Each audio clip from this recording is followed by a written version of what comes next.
presentation is going to be on different uniforms and equipment worn by the various individuals who went up against each other during the Normandy campaign. And what they'll do is they'll give you an explanation of their uniform, the gear that they carried, the weapons that they used.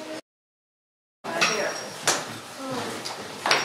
represent the 101st Airborne Division, and they were the paratroopers that jumped out the night before the D-Day beach landings, and they jumped into total darkness at midnight, and they had to carry everything with them,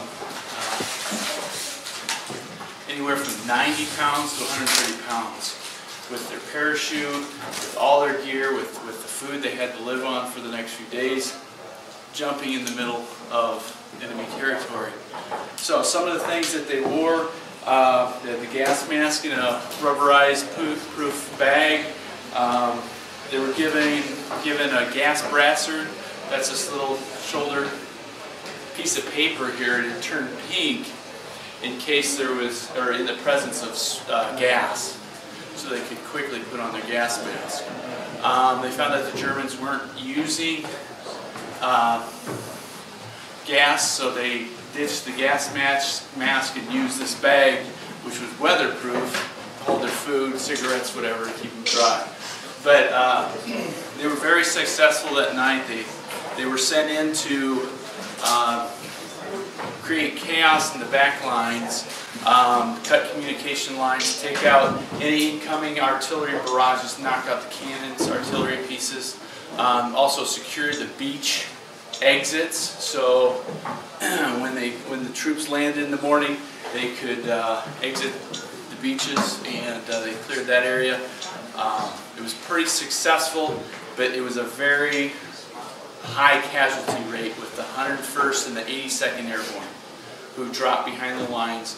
They were there to bring the Americans and the British together, and to make sure they weren't divided up. They wanted to make it one continuous beach. So, just a few other things. Let's see. When they jumped out, they had like 9 seconds before they hit the ground, jumping in darkness, so they could get hung up on trees. The Germans had flooded the fields, just in case of such attack, that they had given them also a life vest.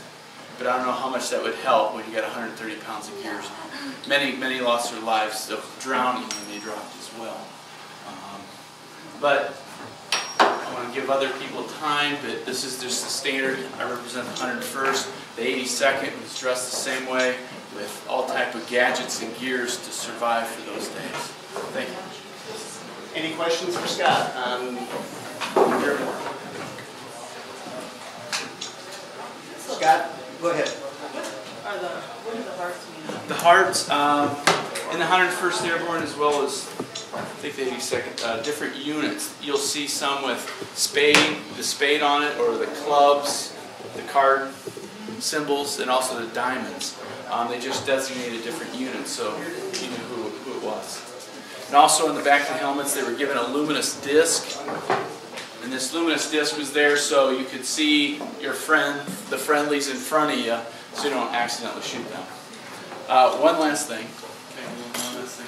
We were also given a little British toy. It was called a clicker.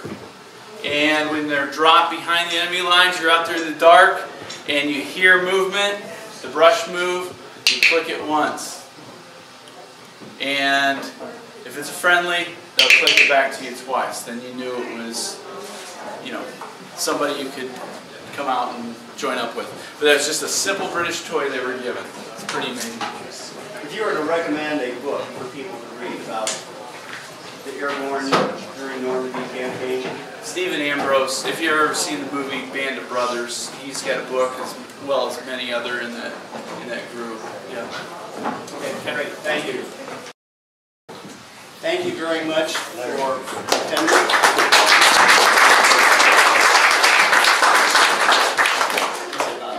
We'd like to thank everybody for coming out this weekend. This event, we start right after this event for next year.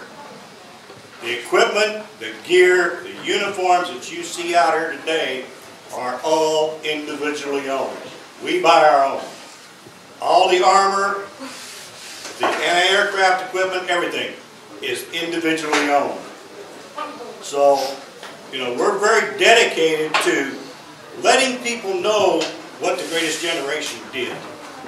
We want you people, the young people, to know what these guys did. If you ever get a chance to talk to a World War II vet, and he will open up, talk to him, he will amaze you with the stories he'll tell you.